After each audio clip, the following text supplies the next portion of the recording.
Welcome to week 5 of MAE 606.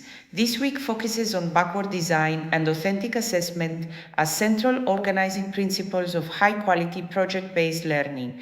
Building on your work on PBL quality alignment, inquiry, authenticity, and learner agency, we now turn our attention to how assessment functions not as a final judgment, but as a continuous learning mechanism that shapes inquiry, decision-making, and improvement throughout a project.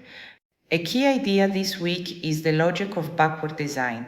Rather than starting with activities or tools, backward design begins by clarifying what learners should know and be able to do, identifying what counts as acceptable evidence of learning, and only then planning learning activities. In PBL, this logic is essential for maintaining coherence and purpose.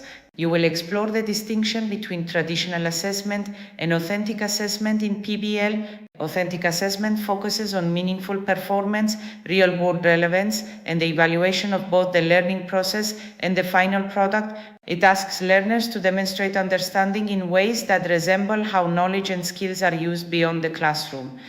This week also deepens your understanding of assessment criteria and success indicators. Clear criteria make expectations visible, support learners' self-regulation, and shift assessment away from compliance toward quality and professional judgment. Feedback is examined as a dialogic and developmental process. You will consider how formative feedback, peer review, and self-assessment support learning when they are intentionally aligned with learning goals and embedded within the project timeline. Feedback is framed as information for improvement, not simply as evaluation. Reflective practice plays a key role in connecting assessment and learning. You will explore how structured reflection and metacognitive processes such as planning, monitoring, and evaluating enable learners to interpret feedback, justify decisions, and make informed revisions. Reflection is positioned as a design requirement in PBL rather than an optional or end-of-project activity. Universal design for learning continues to guide assessment design. This week, you will examine how inclusive assessment practices provide multiple ways for learners to demonstrate understanding, engage with feedback, and reflect on learning while maintaining shared criteria and standards. During this week's lab activity, you will apply backward design to your own PBL STEAM project. You will clarify learning outcomes, design an authentic assessment task, and develop success criteria that capture both the learning process and the final product.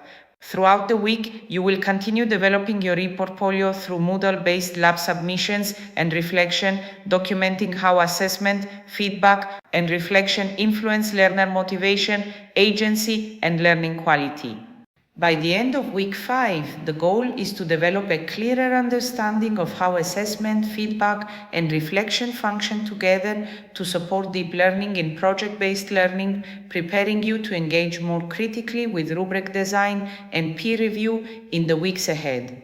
Take time to engage carefully with this week's materials, reflect on how assessment has shaped learning in your own experience, and use the lab to strengthen the coherence of your PBL design. I look forward to seeing how your assessment thinking evolves this week.